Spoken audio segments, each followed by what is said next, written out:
Yes, mga boss, magandang gabi sa inyo lahat. So, this is your Pinto Rider. So, ngayong gabi ay meron tayong i-unbox na nabili ko sa Shopee. So, muna tayo magpatupik-tupik mga boss. Buksan na natin.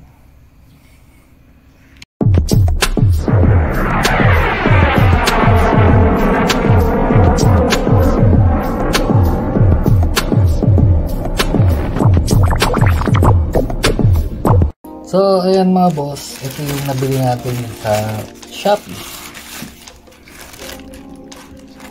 So, nagkakahalaga siya ng ano nang lagay, magkano. Buksan na lang natin. So, nabili ko to mga boss is sa halagang 445. Kasama na yung shipping fee.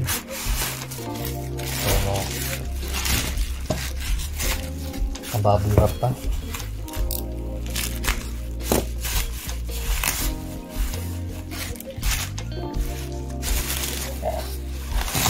Ating mga boss.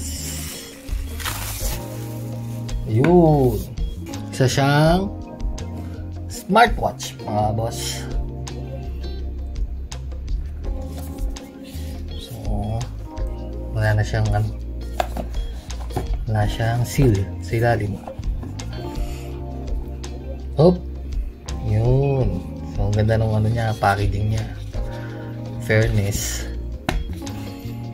So, naka UV, naka pa siya, naka 3D UV.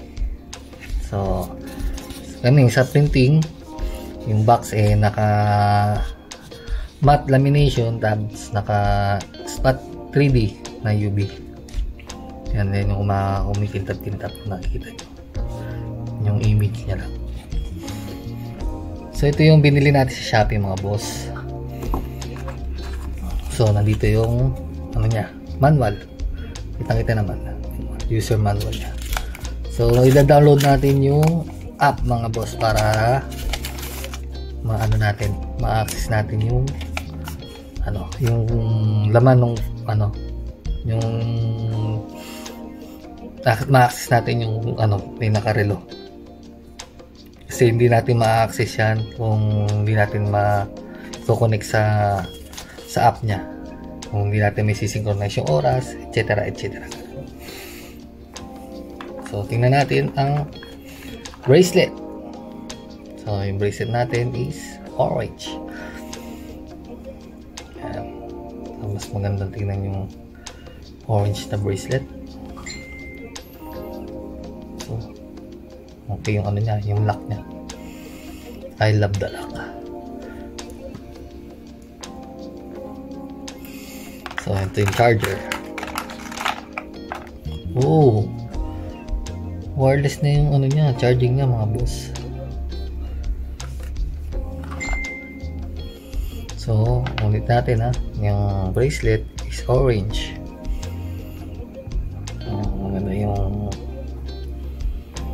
ating bracelet at ang charger. So, wireless yung charger niya mga boss.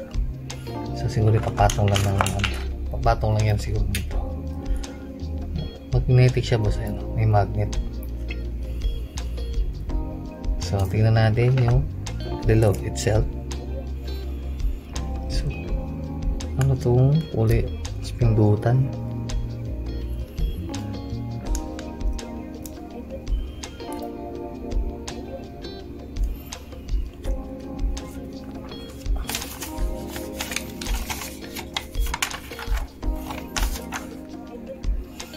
So yun mga boss, i-charge muna natin yung pinaka phone niya. Kasi natin ma-access yun Ayan, so, nakikita nyo.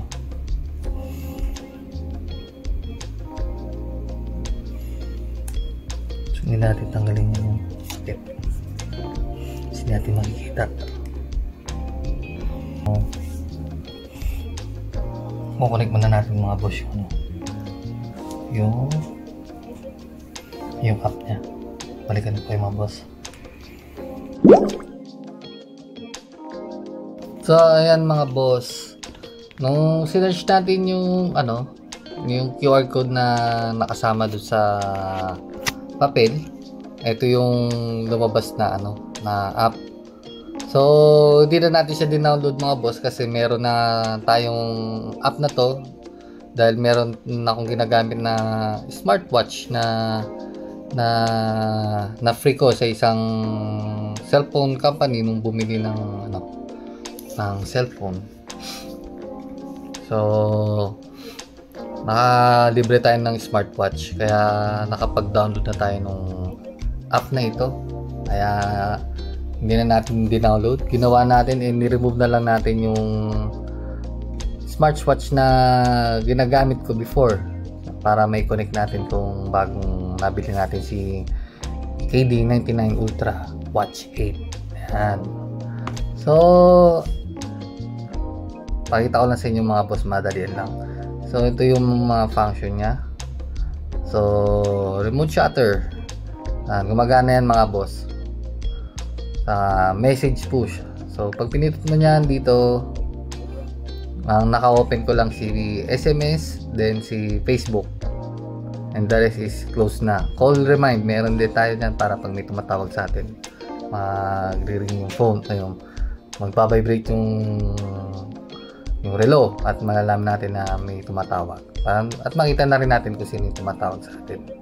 And then, sa dial setting, ito yung ano, kung gusto mo magpalit ng parang pinaka wallpaper mo.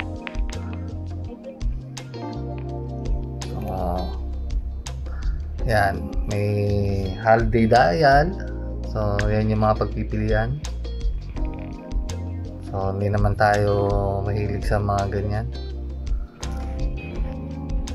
So, cartoon dial. So, yan. Hot dial. Yan yung mga pagpipilian, mga sports. Yan, mga mahilig sa mga mga ganyang sports. Sa machine dial.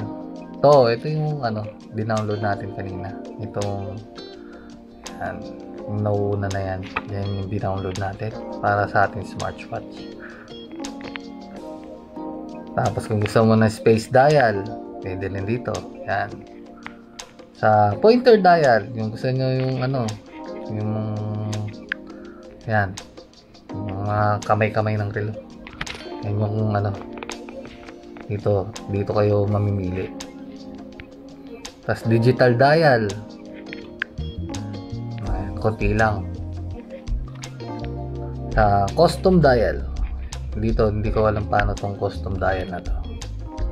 Siguro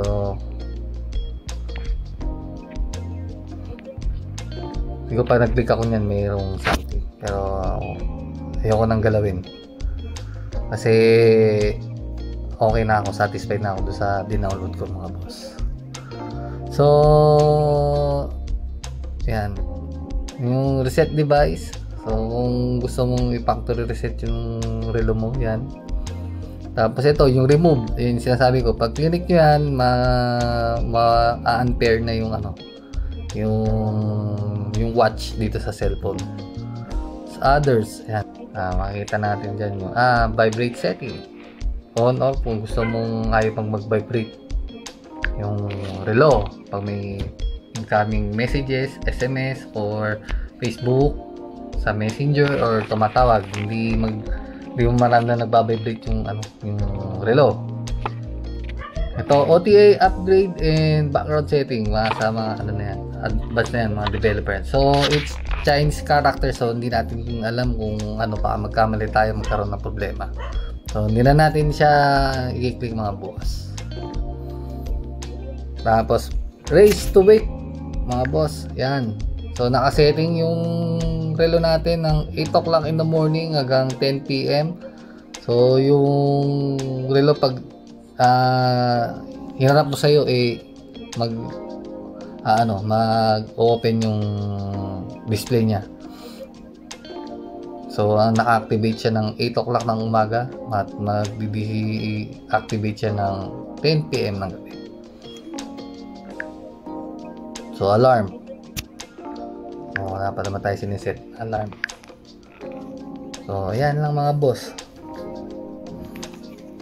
So dito sa home, nandiyan yung yung heartbeat, heart rate, distance, consumption target, health rating, yan. Na meron din yan doon sa doon sa relo. Makikita nyo rin yan, mamonitor nyo rin sa relo.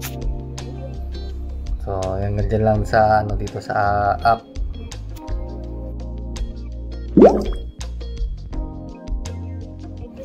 So ayan mga boss, so naka-charge siya.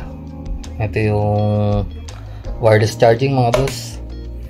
So pag hindi siya naka-charge, ganyan na yung itsura niya, yung display niya, yung default display ng So pag kinunik mo yan, ganito yung magiging itsura niya pag naka-charge. So makikita naman dyan mga boss, charging. So yan yung magiging niya, palatandaan nyo na naka-charge siya. So ano ba yung mga laman nito mga boss? So ipapakita ko sa inyo ng may clip. So yan, pag pinindot mo rito mga boss, magwe-wake yung niya, yung screen niya. Pag pinindot mo, mag-shut, mag-i-sleep. Ganun din itong button na to. Pag pinindot mo pa ng isa, mag-i-sleep ulit siya mga boss. Tapos dito sa kabila, ganun din. Kaso meron na siyang ibang function pag nandun na. Nalabas yung running, biker, yan, touchscreen to mga boss So balik na yung doon. Yun, pwede mo siyang mamili dyan, biker, basketball, dyan yung gusto mo. Wala na kung anong gusto nyo piliin dyan. Bike, riding, anything, running.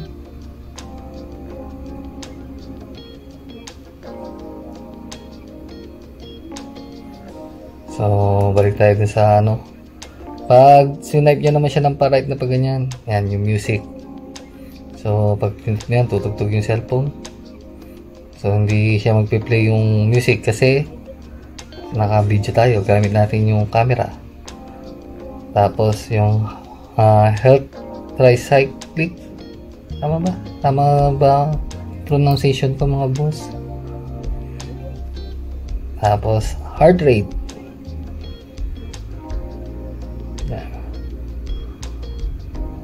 Tapos yung dial pad. Hindi ko lang gumagana yung mga boss. Tapos pag swipe naman from the left, ito makita nyo yung calendar, tapos BP, sleep, tapos yung yung weather, tapos minute, hour, saka yung step, exercise nyo, yung music din, control, tapos common, dialer, tapos calculator, download. Tapos pag swipe up naman, up yung mga menu nya, kung bubuksan mo, kung plane mode, ayan, yung flight mode is on, it's off, or yung music nya, tapos light, flashlight. Tapos ito yung setup nung nung menu. Kung gusto niyo style 2, ganyan. Okay na yun.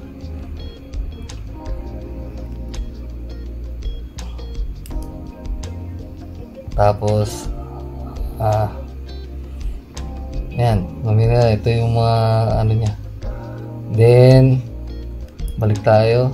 Pag swipe down naman yung mga message. So wala pa tayong message kasi hindi pa siya active.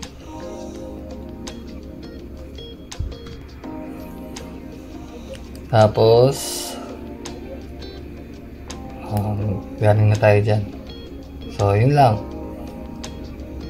So pag chinarge na natin, i-correct natin lang sa likod. Pag lalapatin mo lang kasi may magnet siya, yung mag-charge na siya. So pag tinanggal natin, babalik siya sa ganyan. Ito yung dinownload natin kanina mga boss dun sa sa dialing sa app. Yung pinapakita ko sa inyo kanina. Dinownload ko yan kasi medyo boring yung Pero pwede napapalitan yan. Meron siyang default dito na naka-install na sa smartwatch. iikot nyo lang tong ano na to. Ayan, ayan yung mga dialer nya, mga ano nya, clock nya. Ayoko nyan, ito mas gusto ko. Tapos ganun din sa ano, ito pwede mong yan pang scroll yung sa gilid, or pag nagpalit ka ng ano, nagpalit ka dito, pinalitan mo yung ano mo, like dito sa style 1, ito yung parang pang zoom nya. Pero sabi ko ayoko nyan, gusto ko yung ano, yung simple lang, style 2, yung ganyan lang. So pwede natin control yan dito po. So ayan mga boss, so tapusin na natin yung ating vlog for today. So ayan yung ating vlog para dito sa nabili ko sa Shopee sa halagang 445 pesos kasama ng shipping fee. Ayan yung KD99 Ultra Watch 8 na nabili natin sa Shopee mga boss sa halagang 445 pesos only kasama na shipping fee. So ayan mga boss, tapusin na natin yung vlog natin for this na nabili natin sa Shopee, itong KD99 Ultra Watch 8. So kung di ka pa subscriber mga boss sa aking channel, pakiclick mo na lang po yung subscribe word dyan sa baba. At pagka-click mo nyan, lalabas yung notification bell. Pakiclick mo na rin para maging updated ka sa aking susunod na i-upload ng video. So hanggang sa muli mga boss, this is your Printer Rider. Kita ka tayo next vlog.